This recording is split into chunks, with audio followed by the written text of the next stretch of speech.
HACCP was an industry standard in both the US and Canada long before the implementation of the US Food Safety Modernization Act, FSMA, and Canada's Safe Food for Canadians regulations, SFCR.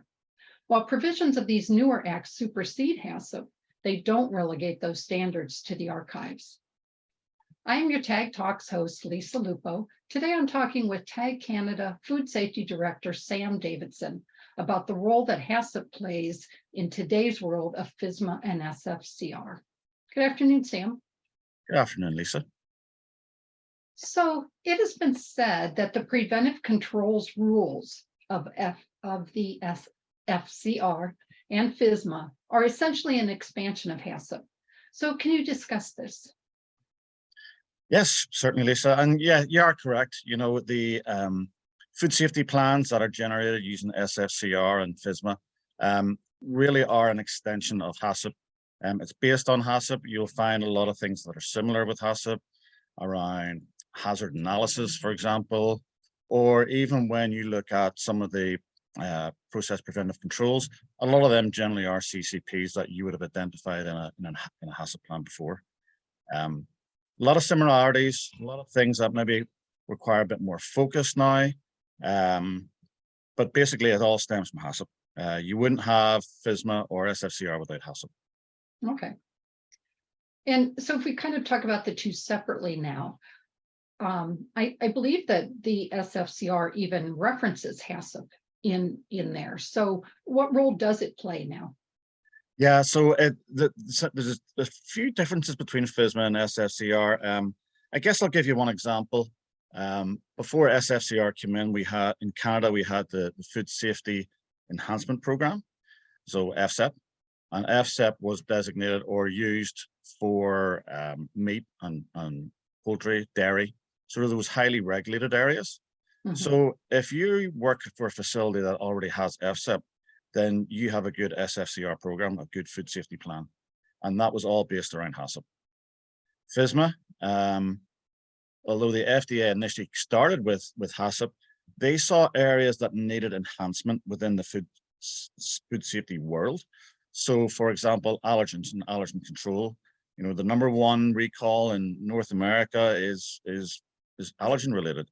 So they saw the importance of having to put a bit more focus on allergens and make it more of a controlled area, whereas in Canada, allergens were a prerequisite program. Mm-hmm. So really what has happened is that the FDA put more emphasis on things like allergen control, sanitation control, those sort of things. Okay. So where does HACCP still fit in? So really, when it comes to HACCP or when it comes to SFCR in Canada, it really is still HACCP. Okay. But the most important thing is that we are looking at our hazards and identifying our hazards properly and using the likes of the CFAA database for hazards under SFCR.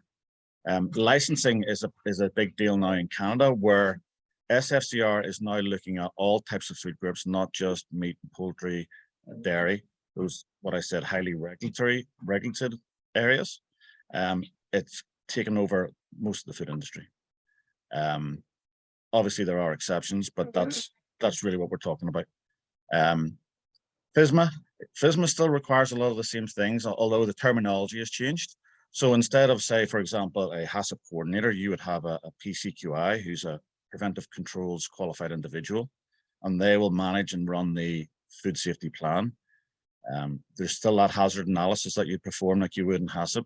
So as I said, it's the basis of a lot of these programs are HACCP. They're just trying to bring things forward and try to be more preventive than what HACCP has been. Okay.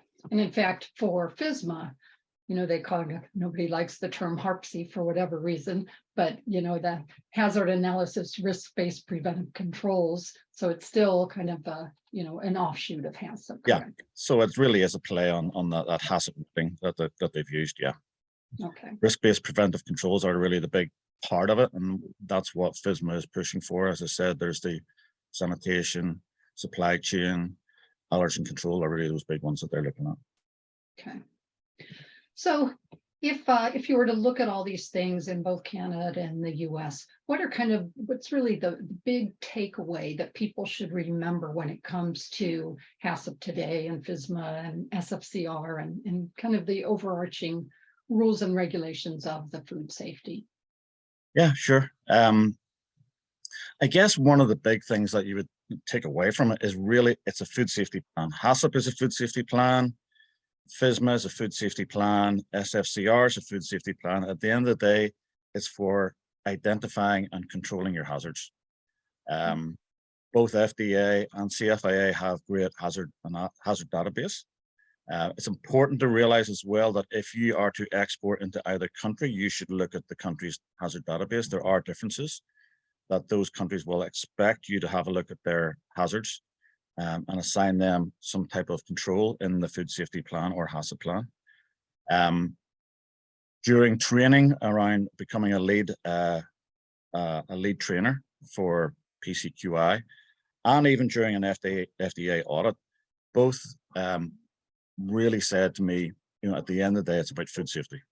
Okay. Terminology may change, but in the end of the day, it's around food safety. And as long as we're identifying and controlling those hazards and employing good food safety practices, good GMPs, that's what it's really all about.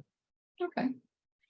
Thank you so much, Sam, for this detailed explanation of the continuing importance of HACCP for the food industry, along with the newer current regulations in both countries.